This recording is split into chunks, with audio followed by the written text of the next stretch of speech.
Hello friends, तो कैसे हैं आप सब। आई होप कि सब बहुत अच्छे होंगे और अच्छे से पढ़ाई कर रहे होंगे।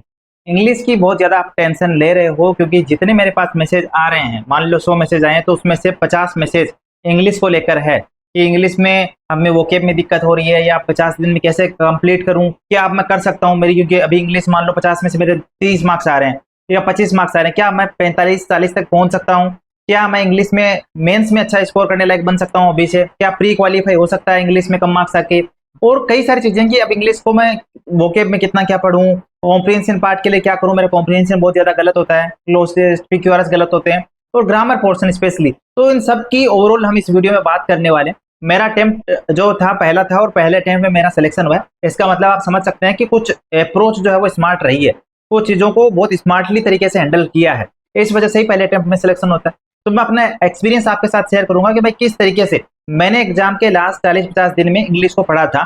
As I am also Hindi medium student, तो मेरे लिए भी इंग्लिश उतनी मुश्किल थी जितनी आप किसी के लिए हो सकती है। ठीक है, तो समझ सकते हैं आप, मेरे को अपने आप से कनेक्ट कर सकते हैं और इस वीडियो को सुनिए, आपको बहुत कुछ सीखने को मिलेगा। एंड पहले हम बात करेंगे ग्रामर के बारे में and then vocab and then comprehension part. उससे पहले देखो सोर्सेज की अगर बात करूं तो आपको पता है कि भाई नीतू सिंह वॉल्यूम 1 आपके पास होनी चाहिए। आप प्रीवियस ईयर की बुक की अगर बात करूं तो आप वैसे देखो कई सारी जो भी आपके पास पहले से बुक होगी वो ठीक है, वेल एंड गुड है। अगर नहीं है तो आप पीरियड पब्लिकेशन वाली बुक ले सकते हो, उसमें आपको एरर इंप्रूवमेंट सब टॉपिक वाइज मिलेगा। तो जब एरर मिला है तो उसमें सारे प्रीवियस ईयर के क्वेश्चन है, उनको आप डेली 50 से 70 करोगे एंड देन इनफ। तो ये आप बुक ले सकते हो, जिसका लिंक भी मैं डिस्क्रिप्शन में दे दूंगा। अब बात लोगों को वोकेब में दिक्कत आती है तो सबसे पहले वोकेब की बात कर लेते हैं।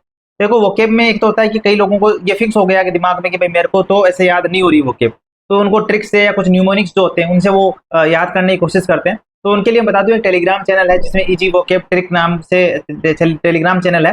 तो उस टेलीग्राम चैनल को आप ज्वाइन कर सकते हैं। वहां पे क्या है कि आपको ट्रिक्स से न्यूमोनिक्स बना के, ट्रिक्स नहीं कहूंगा मैं, न्यूमोनिक्स कहूंगा, पर न्यूमोनिक्स बना के आपको मतलब दी जाती है वोकेब कि भाई ये न्यूमोनिक्स से ये वर्ड रिलेट कर लो एंड देन आप याद कर लो। तो इस तरीके न्यूमोनिक्स वहां मिलते हैं और उनका टेलीग्राम चैनल का लिंक मैं डिस्क्रिप्शन में दे दूंगा, तो वो आप ज्वाइन कर सकते हैं। मतलब जैसे आपने मान लो टेलीग्राम चैनल खोला और उसमें 2-3 वर्ड ऐसे मिल गए, आपने ऐसे ही पढ़े थे तो न्यूमोनिक्स से आपको दिमाग में बैठ गए, तो ऐसा डेली आप उसको विजिट कर सकते हैं। तो थोड़ा थोड़ा वहां से भी वोकेब आपको याद होने लगेगी। तो उसका लिंक मैं डिस्क्रिप्शन में दूंगा, वो ज्वाइन कर लेना। उनके पेड कोर्सेज वगैरह भी चलते हैं वैसे, तो वो आप वहाँ पे कॉन्टैक्ट वगैरह देख लीजिएगा। ठीक है, अब देखो बात करेंगे भाई किस तरीके से वोकेब को जो हमने अभी तक पढ़ी है, मान लो मैं ब्लैक बुक से पढ़ा हूँ या मैं किसी और बुक से पढ़ा हूँ, तो उसको किस तरीके से मैं हैंडल कर सकता हूँ, किस तरीके से रिवाइज कर सकता हूँ। कोई भी बुक हो सकती है जिससे आपने वोकेब पढ़ी है। देखिए सबसे पहले तो आपने अभी तक कुछ ना कुछ तो पढ़ा होगा वोकेब में। मान लो आपने ब्लैक बुक से पढ़ा है और ब्लैक बुक में आपको लग रहा है कि भाई 1000-1200 है, मैं रिवाइज कैसे करूँ।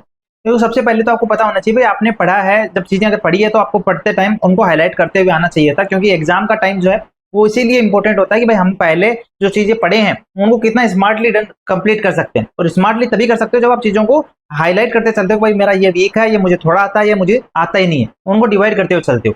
तो अब भी अगर आप जब पढ़ रहे हैं तो चीजों को हाईलाइट करते हुए चलिए। वोकेब आप पढ़ रहे हैं तो मान लो अब ऐसा है तो देखो 200 इंपोर्टेंट वोकेब या 500 इंपोर्टेंट वोकेब या 1000 इंपोर्टेंट वोकेब कुछ भी नहीं होता है। तो SSC का जो पेपर बनाते हैं वो ये नहीं देखते कि भाई किसी टीचर ने 500 इंपोर्टेंट वोकेब पढ़ाई है या ये इंपोर्टेंट वोकेब है इसमें से मत डालूं। वो कोई भी कॉमन वर्ड डाल देते हैं जो उनको दिमाग में आता है या जो उनका एक बनी है, एक क्वेश्चन की जो लिस्ट बनी है, क्वेश्चन बैंक बना उसमें से। तो अब जैसे आपने बोले ब्लैक बुक को खोला या कोई भी आपके पास बुक है उससे खोला एंड देन आपने देखा भाई पहले कुछ पढ़ा होगा, अगर नहीं भी पढ़ा तो ठीक है, एक साइड आपको वर्ड दिए, एक साइड आपको सिनोनियम दिया है उसका या एंटोनियम दिया है, या आप वन वर्ड याद कर रहे हैं या ईडियम याद कर रहे हैं। तो एक साइड उसका वर्ड होता है ना, आंसर होता है। अब मैं क्या करूंगा भाई, एक साइड तो मैंने वन वर्ड पढ़ रहा हूँ, दूसरी साइड से आंसर छुपा लिया। अब मैं मतलब मुझे फास्ट करना है क्योंकि तो इसी तरीके से होगा, मुझे पता चलना चाहिए कि भाई मेरे को वर्ड आ रहा है या नहीं आ रहा। पहली चीज तो मैं एक साइड से, मान लो ये मेरे पास बुक है, मैं बुक ले लेता हूँ। ठीक है भाई, इस पे यहाँ पे लिखे हैं वो जो भी है वन वर्ड लिखा है या सिनोनियम्स का कुछ लिखा है, तो एक साइड से मैंने ढक लिया। अब इधर से मैं पढ़ रहा हूँ, फिर मुझे अगर याद है तो मैं आंसर बोल रहा हूँ, नहीं याद है तो मैंने उसका आंसर देख लिया। ठीक है, अब अगर नहीं याद है तो मैं उसको हाईलाइट कर लिया, फिर सेकंड पे गया एंड देन मैंने उसको देखा, मुझे आंसर आ गया। थर्ड को देखा, मुझे आंसर आ गया। फोर्थ में आंसर नहीं है, उसको हाईलाइट कर लिया, मतलब टिक लगा लिया एक किसी भी हाईलाइटर से या किसी पेन से, ब्लैक पेन से, रेड पेन से।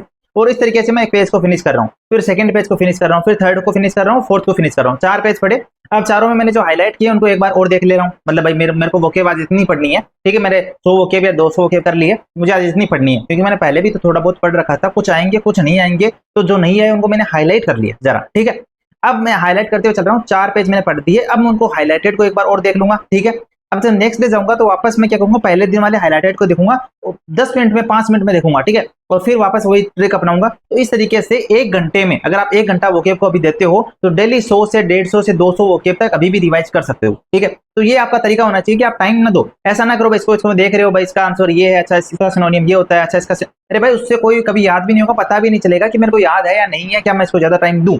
तो पहली बात तो अब आपका वोकेब याद करने का तरीका ये होना चाहिए कि आप वर्ड्स को हाइड करो, इसको पढ़ो एंड खुद जवाब दो, अगर नहीं आ रहा तो उसको हाईलाइट कर लो। सेकंड पढ़ो, जवाब खुद दो, अगर नहीं आ रहा तो हाईलाइट कर लो। अगर आप इस तरीके से पढ़ते हैं, सबसे स्मार्ट अप्रोच यही है, सबसे कम टाइम में वोकेब को रिवाइज करने का तरीका भी यही है। और इस तरीके से आप श्योरिटी हो सकते रख सकते हो कि भाई जब मुझे 4 ऑप्शन दिखेंगे ना किसी वर्ड को लेकर, तो मैं उन 4 में से ऑप्शन ढूंढ लूंगा जो मेरा आंसर है। मैंने सेम तरीके से अप्लाई किया था एंड मेरा ये था कि अगर मुझे मान लो वर्ड का मीनिंग नहीं पता, ठीक है, बट उन 3-4 ऑप्शनों में मैंने देखा भाई ये तो उसका था, ये इसका सिनोनियम था, अच्छा ये इसका सिनोनियम था, तो ये इसका सिनोनियम हो सकता है, चौथा ऑप्शन हो सकता है। तो एक वो है ना तुक्का लगाना, वो भी लॉजिक के साथ, अगर मान लो कोई न्यू वोकेब भी आ जाती है तो वहां भी आप उसको अप्लाई कर सकते हो। तो ये हमने वोकेब की बात की, इस तरीके से पढ़ोगे तो मान लो कि जैसे मान लो आपके पास 1000 सिनोनियम है, 1000 एंटोनियम है, और आप वैसे तो 800 आपको मिलेंगे जो बार बार रिपीट होते हैं, उन 1000 में आपको 300-400 तो रिपीटेड मिलेंगे, बार बार वही वापस रिपीट हुए। तो इसी तरीके से मान लो 1200 से 1400 आपके पास वन वर्ड है और 1200 से 1400 आपके पास ईडीएम है। और डेली अगर आप इस तरीके से पढ़ते हो तो आई गारंटी कि आप 200 1 घंटे में कर सकते हो, क्योंकि आपको देखना भाई आ रहा तो नहीं आ रहा, नहीं आ रहा तो हाईलाइट कर लिया, आ रहा तो ठीक है। इस तरीके डेली 200 कर सकते हो। डेली 200 करोगे तो देख लो आपके पास अभी भी 40 से 50 दिन है। तो अगर आप डेली 200 करते हो तो 40 इंटू 200 8000 होता है। तो 8000 आपको याद भी नहीं करनी, जबकि आपको 4 से 5000 याद करनी है। और उन 4-5 हजार को इसका मतलब 2 बार पढ़ सकते हो, और 2 बार का मतलब कि दूसरी बार और आप हाईलाइट करोगे और वर्ड्स को छांटोगे तो उसमें और ज्यादा आपको पता चलेगा भाई ये मेरे को नहीं आता, तो इसका मतलब आप 3 बार पढ़ सकते हो। तो वोकेब 3 बार अभी भी रिवाइज हो सकती है।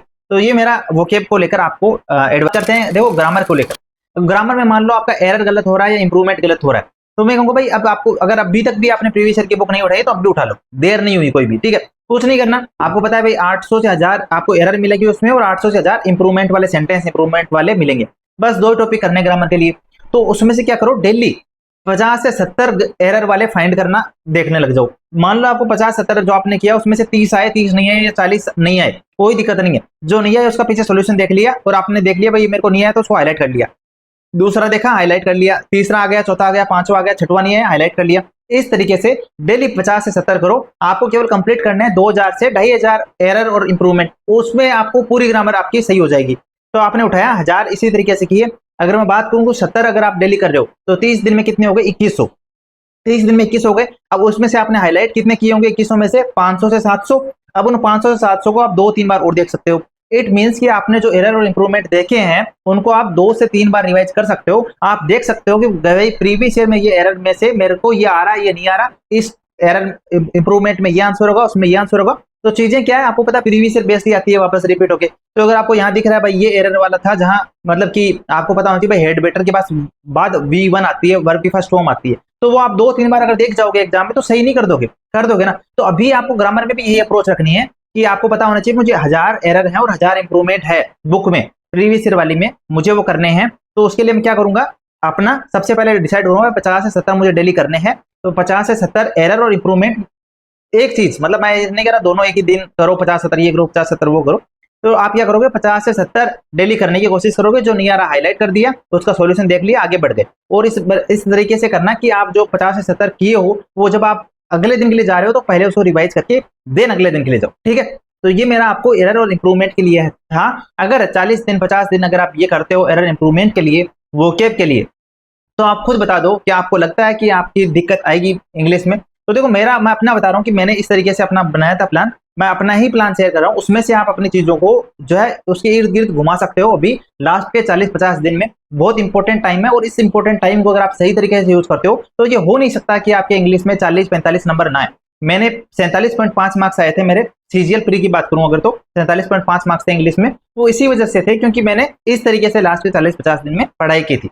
अब बात करते हैं कॉम्प्रिहेंशन पार्ट की। तो ये कॉम्प्रिहेंशन में आपको पता आता है पैराजंबल सेंटेंसेस, आपके पास आता है पैराग्राफ, और आपके पास आता है क्लोज टेस्ट। क्लोज टेस्ट के लिए देखो आपको क्या करना है, आपको देखो आप अगर घंटों में बांटते हो तो आप 2.5 से 3 घंटे अभी इंग्लिश को दे रहे होंगे आई थिंक। तो 1 घंटा मैंने वोकेब के लिए कहा, 1 घंटा मैं मान सकता हूँ कि प्रीवियस ईयर क्या आप वो लगा रहे हो उसमें लग गया होगा। अब मैं कह रहा हूँ आधा घंटा से 45 मिनट आप डेली क्या करोगे, कॉम्प्रिहेंशन पार्ट को करोगे। तो उसके लिए मैं आपको एक सजेशन दूंगा कि भाई डेली अब डेली 10 PQRS 10 पैराजमल सेंटेंस जिसे हम कह सकते हैं वो डेली करो। प्रीवियस ईयर वाली बुक जो आपके पास है नहीं है तो मैंने अभी बताई वो ले आ सकते हो। उसमें से डेली आप 10 PQRS करो, 2 क्लोज टेस्ट सोल्व करो। ठीक है, अब जैसे मान लो 10 PQRS आपने किए, 2 क्लोज टेस्ट किए, तो 10 PQRS में 20 मिनट लग गए, 2 क्लोज टेस्ट में आपको 10 मिनट लग गए, 30 मिनट लग गए। इसके बाद डेली आप 10 मिनट जो है वो फिक्स प्रीपोजिशन को टाइम दो। फिक्स प्रीपोजिशंस आपको अगर याद है तो आप फ्रेजल वर्ब्स को टाइम दो। सबसे पहले तो फिक्स प्रीपोजिशंस इंपॉर्टेंट चीज है क्लोज टेस्ट के लिए, तो उसको टाइम दो। अगर नहीं है वो याद है फिक्स प्रीपोजिशन आपको, तो फिर आप किसको टाइम दे सकते हो, आप फिर फ्रेजल वर्ब्स को याद, फ्रेजल वर्ब्स को टाइम दे सकते हो। क्योंकि देखो अगर आप देखोगे ना, अगर मान लो आपका अच्छा स्कोर अभी आ रहा है तो उनमें भी देखो उससे आगे बढ़ना है। मान लो कई सारे लोगों का 40 स्कोर आ रहा है, आपको 45 लाना है, तो आपको ऐसी चीजें करनी पड़ेगी, है ना, कि आप फ्रेजल वर्ब्स को याद कर रहे हो। क्योंकि फ्रेजल वर्ब्स आपको पता है इतनी बड़ी जनता है, उसमें से बहुत नामचीन ऐसे लोग होंगे जिनको कुछ पता होगा, फ्रेजल वर्ब्स याद होगी, बाकी फ्रेजल वर्ब्स नहीं याद होगी। तो मैंने तो मतलब ये था कि मैं स्कोप नहीं छोड़ना चाहता था कोई भी, तो मैंने फ्रेजल वर्ब्स को भी जितनी भी बुक्स थी सभी बुक्स में से पढ़ी थी, है ना। तो आपको भी ये कहूंगा कि जब अगर टाइम मिल रहा है तो फिक्स प्रीपोजिशन सबसे पहले आपकी प्रायोरिटी हो। अगर वो याद है तो फिर आप फ्रेजल वर्ब्स पे हमला करो, उनको खत्म कर दो, है ना। पूरा बताओ कि मेक ऑफ का मतलब ये होता है, और अगर आप टेक ऑफ का मतलब ये होता है, टेक इन का मतलब ये होता है, टेक आउट का मतलब, मेक आउट का मतलब, सब आपको पता हो तो आप एक सुपर लेवल पे जाओगे। अगर इंग्लिश को और आगे बढ़ाना है तो मेंस के लिए भी ये मेरा टिप रहेगा आपको कि फ्रेजल वर्ब्स को प्री के बाद बहुत अच्छे से कर लेना। अगर प्री तक ना कर पाओ तो प्री तक तो आप फिक्स प्रीपोजिशन याद करके जाओगे, then I think it's enough. So ये आप जरूर ध्यान रखें, ठीक है। तो अब बात करता हूँ कि भाई मतलब आपने क्या कर रहे हो कि डेली आप फिक्स प्रीपोजिशन याद कर रहे हो, वो कहाँ से कर सकते हो। तो आप नहीं तो सिंह वॉल्यूम 1 वाली जो बुक है उसमें दिए हुए, उसमें मतलब डायरेक्ट ये दिया हुआ है कि एक्यूज के बाद ऑफ आएगा, डिबार के बाद फ्रॉम आएगा, डिफरेंट के बाद फ्रॉम आएगा, तो आप डायरेक्ट उसको याद कर सकते हो। और उसमें याद करने का तरीका, चाहे मैं वोकेब की बात करूँ चाहे फिक्स प्रीपोजिशंस की बात करूँ, वो ये नहीं होना चाहिए कि मुझे debar from debar from debar from बस उसको लेके बैठा हूँ। याद करने का तरीका ये होना चाहिए कि भाई मुझे पता है कि भाई डिबार फ्रॉम जो है वो मैंने एक बार पढ़ा, पूरा पेज पढ़ दिया, इसी तरीके से different from, debar from, desist from, ठीक है, एक पेज पूरा पढ़ दिया। तो फिर मैंने एक पेज पढ़ने के बाद मैं दोबारा एक बार और पढ़ दे रहा हूँ, 2 बार पढ़ दिया, और फिर जब नेक्स्ट डे जा रहा हूँ तो फिर एक बार और पढ़ दिया। इस तरीके से याद होगा। आप लेके वर्ड को बैठे रहोगे उससे याद नहीं होने वाला है। तो ये मेरा आपको इंग्लिश के लिए पूरा प्लान था, जो अगर आप 30 से 50 दिन तक जो भी आपका एग्जाम का बचा है उसमें फॉलो करते हो, I guarantee you will definitely cross 40, और 40 प्लस मतलब 45 मार्क्स हो सकते हैं, 47.5 हो सकते हैं, 50 हो सकते हैं। तो आई होप कि आपको कुछ चीजें सीखने को मिली होगी और वीडियो पसंद आया होगा। अगर वीडियो अच्छा लगा और इसी तरह की वीडियो आप चाहते हो कि मैं जेन्युइनिटी के साथ बनाता रहूं और जो मैंने किया है मैं वो आपको रियलिटी बताता रहूं, तो रहिए और पढ़ाई करते रहिए।